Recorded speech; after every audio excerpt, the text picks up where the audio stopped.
Itong next na phone na re-reviewin ko ay merong sleek design, 108MP OIS camera, a periscope lens with up to 60 times zoom, an AMOLED display, and 120Hz refresh rate. This really is an interesting device. At siya si Infinix Zero X Pro. Laki ng box eh. Oh. Well, this year I reviewed multiple Infinix phones, but this one is totally different. Ba't ko nasabing different? Well, the design is superb and it is premium looking. Yung colorway ng akin ito, Nebula Black, and parang nasa outer space yung pakiramdam. Out of the world experience nga naman magkaroon ng phone na to eh. Alala nyo yung ginawa kay Doctor Strange dati ni Ancient One, yung ginanon siya.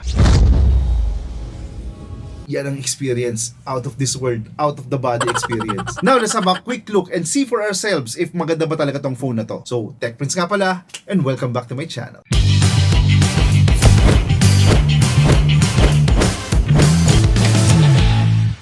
So, let's unbox this phone. So, ito yung box. So, sobrang laki niya. Ayan, nakikita ninyo. Ito yung mga gilid. Ayan, color green yung text ng Pro and white naman yung Zero. And dito naman sa likod, makikita natin yung kanyang complete specs. So, yung memory is 8GB and merong 128GB na storage. Yung battery capacity is 4500 mAh. Operating system, of course, Android 11. Front camera is 16MP. Rear camera naman ay 108MP, yung main shooter. Mamaya natin further check yung specs. Let's open the box. So, upon opening the box, this is the phone itself. Buksan natin. Yan o, di ba? Napakaganda, napaka-klase, napaka-premium looking. Now, let's open this one and from here, makikita natin kagad yung kanyang SIM ejector pin. Ayan. Yung warranty slip. Yung 1X Gold, yung parang parang dolyares yung itsura eh. And from my previous na mga review yung Infinix phones, laging merong ganyan. And then this is the USB Type-C cable and the 45 watts charger. So, yun lang ang laman ng phone na to. So, ito na yung phone. Ayoko muna tanggalin tong sticker kasi gusto ko yung feeling na bagong-bago yung phone eh. Ayan o.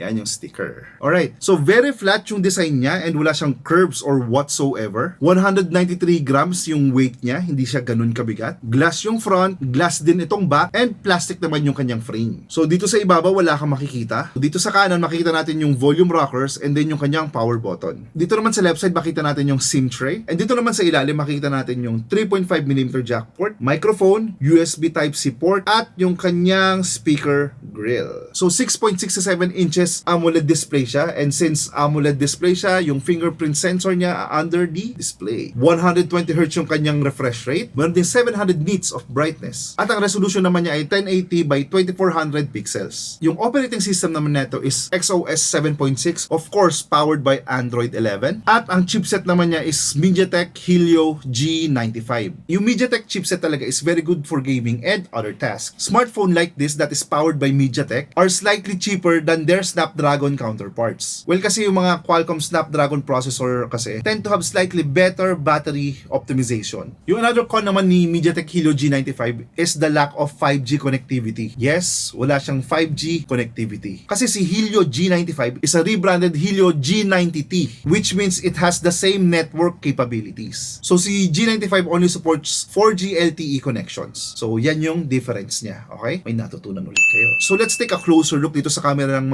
Cyclops yung itsura, parang ganun eh, no?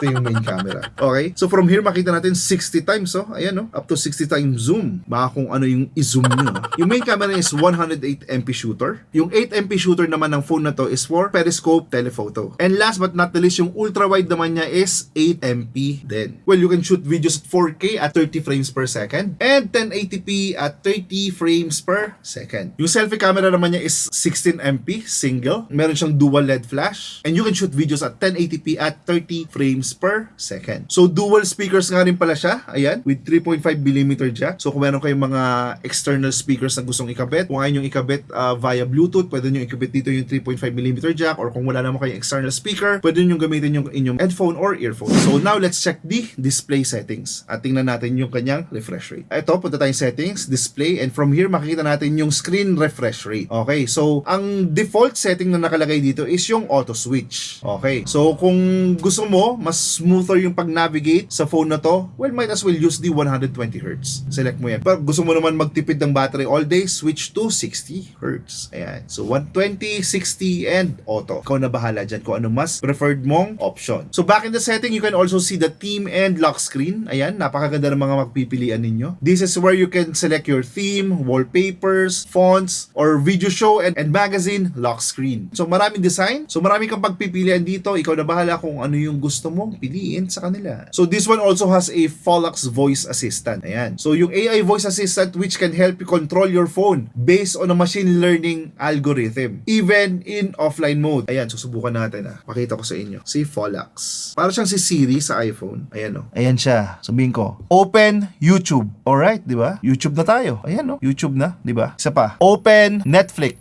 There you go. Di ba? So, yan si Folax voice assistant. Para siyang si Siri. Hey Siri. And then kung pag-uusapan naman yung battery niya, battery naman ng phone na to is 4500 mAh, non-removable, and you don't have to worry kapag low-bat ka na. Fast charging, 45 watts yung kanyang charger. All in all, mabilis lang mag-charge ang phone na to. So now let's check naman yung kanyang refresh rate speed while browsing Facebook, 9GB, and other stuff on this phone. Let's check it out. So ayan, kung titingnan ninyo sa Facebook, napakabilis i-navigate, napaka-responsive, at ayan tingnan nyo, sobrang bilis, di ba? Ayan. And then kung magse-select ka ng mga apps dito sa phone na to, ayan, napakaraming bloatware It really comes pre-installed dito sa phone na to, but if you want to uninstall it, then go ahead. You may do so, yung mga hindi nyo naman kailangan. Kasi sayang sa space, di ba? 128GB lang naman yung ROM neto, so might as well delete those applications that you really don't need and maybe install yung mga gusto nyo lang. Ayan. Sa tingin mo, gusto mo muna paantok, 9GB ka muna, browse ka. Ayan, tingnan nyo, napakabilis, at saka tingnan nyo naman yung image, di ba? At yung video, mabilis na nagpi-play. One of the great capabilities ng phone na meron na to. So now, let's test naman while playing Mobile Legends and Call of Duty dito sa phone na to. Alright? So, itong phone na to pala is merong game zone. Ayan. So, from here, kapag pinindot mo yung game zone, you may select kung anong game yung gusto mo. And for example, ayan, si Mobile Legends yung pinili mo. Start game natin yan, di ba? Dito sa left side, swipe mo from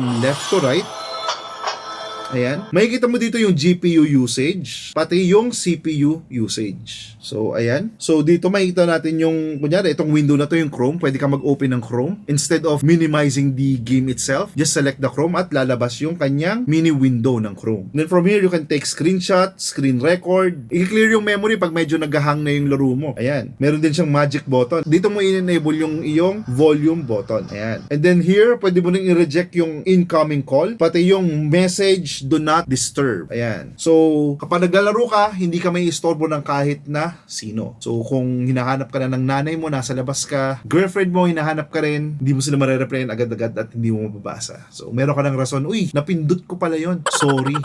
Tinuruan pa no? Pero, ayun, yun yung importance sa to. All-out experience while playing the game, wala kang magiging issue. For example, may tatawag, hindi mo yan makikita para hindi ka ma-report sa game, di ba? So, ayan. Now, let's play. So, from here, makita nyo, ginawa kong ultra yung setting. And then, iniwan ko lang na off yung outline, pati yung color blind filter. So, ayan, ginagamit ko si Alpha. Si Alpha na pala yung ko ngayon, ginagamit ko yung bagong season para makita natin, bagong hero na, parang bagong hero naman. Yan. Tapos yan, si Hylos, ginagawa kong sa Classic, ginagawa kong core. Ang lakas kasi masyado. Pati si Basha, bahala kayo. So, napakaganda maglaro sa phone na to. Although yung sound effect niya para ko nasa kuweba. So, maybe I have to update something pa yung OS neto or ganun ba talaga yung kanyang sound. Pero all in all, wala naman akong reklamo talaga sa kanya. Gusto ko pa rin yung pagbuga ng sound, pero para ka lang nasa kuweba ng kaunti. Alam mo yung palabas ka na ng kuweba. Ganun yung sound niya. So ayan, maganda yung pag-cast of skills. Ayan, kung makikita ninyo, lakas talaga nito ni Hylos no? And after 3 games, parang medyo umiinit na siya ng konti.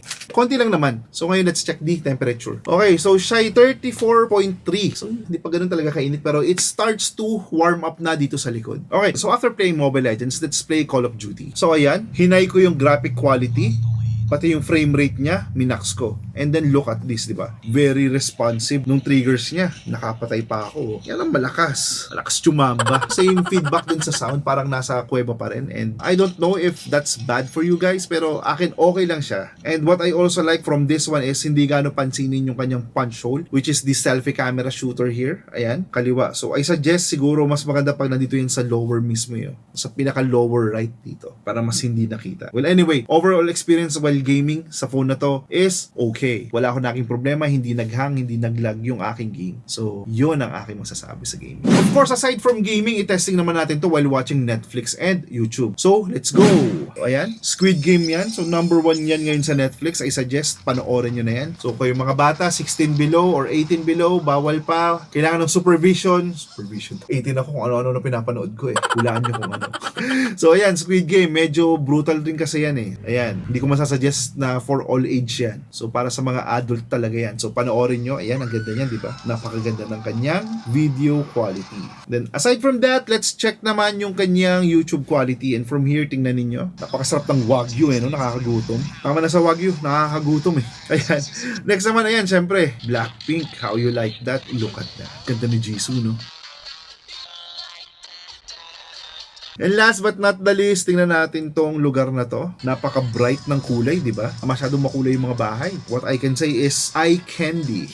If you know what I mean, di ba? Ang ganda niya tingnan sa mata. Sobrang relaxing. So, I tried this yesterday na nakinig ako ng podcast sa Spotify. Okay na okay rin yung kanyang quality ng sound. So, yun nga lang rin, pareho pa rin. Para nasa kuweba, pero, ayos lang. Nakatulog naman ako while listening. So, okay din siya pampatulog. And well, surprise nga pala. Itong phone na to, meron siyang dual chip flagship gaming processor. Yan, syempre yung sinabi ko kanina si MediaTek Helio G95 and then MediaTek Intelligent Display chipset. Ito ay para makapag-create ng dual chip flagship processor. Kaya wala akong lag na na-experience kanina and napaka-smooth ng navigation ko because of that one. So si MediaTek Helio G95 octa-core CPU features two powerful ARM Cortex-76 processor cores up to 2.05 GHz plus 6 Cortex A55 efficiency-focused processors, providing an incredible and lag-free experience while gaming or navigating through applications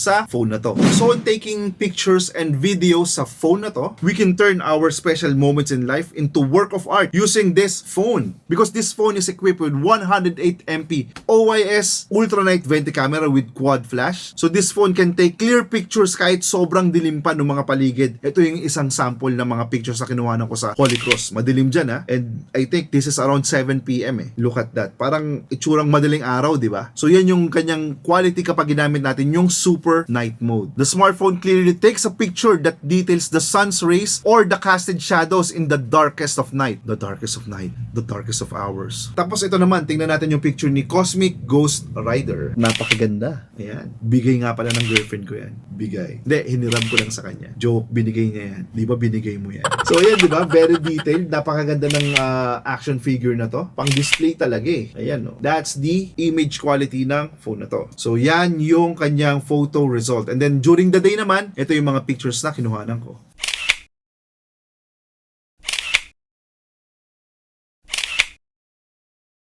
And now, let's test naman yung kanyang video quality. Ayan. So, from here, we will check. Ito yung 4K at 30 frames per second. Ayan. At ito naman yung difference. 1080p pa rin at 30 frames per second. And then 720p at 30 frames per second. Check this out. What I can say sa video and photo quality nito is that this smartphone's capability to capture stunning images in any scenery is endless. So, now let's talk about pros and cons ng phone na to. Let's start with pros, of course. So, meron siyang latest and freshest Android 11 na merong XOS 7.6 at meron siyang dual chip flagship gaming processor. It gives you superb performance without any lag. Meron siyang high expandable memory via card slot. Meron siyang UFS 2.2, better viewing angles and low power consumption. Napakamatipid niya eh. And then under the display yung kanyang fingerprint sensor. Now let's go with the cons. So wala siyang NFC to transfer data, wala siyang infrared, wala siyang Corning Gorilla Glass for protection, though meron siyang pre-installed screen protector dito. Wala siyang water and dust resistance. Wala siyang wireless charging and wala din siyang 5G. But what I can say is that the pros outweighs the cons. So all in all sa day-to-day work ninyo, aral, gaming, or taking videos, streaming, taking pictures, this phone is really great and napakaganda niyang tingnan talaga. Napaka-appealing niya sa mata. Kumbaga parang siya yung eye candy. Ayan. Eye candy.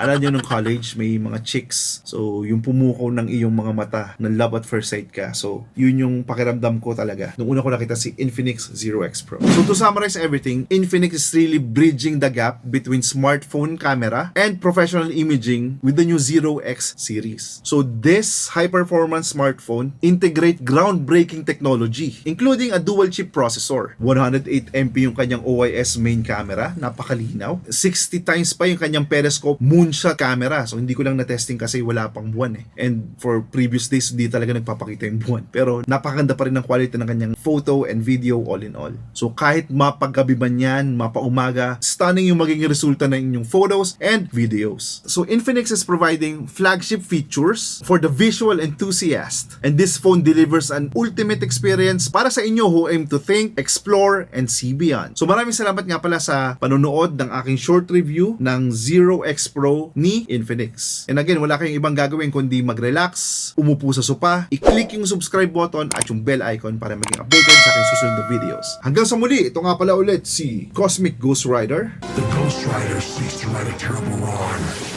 for falsely condemning all. At Tech Prince nagsasabing, see you again next time.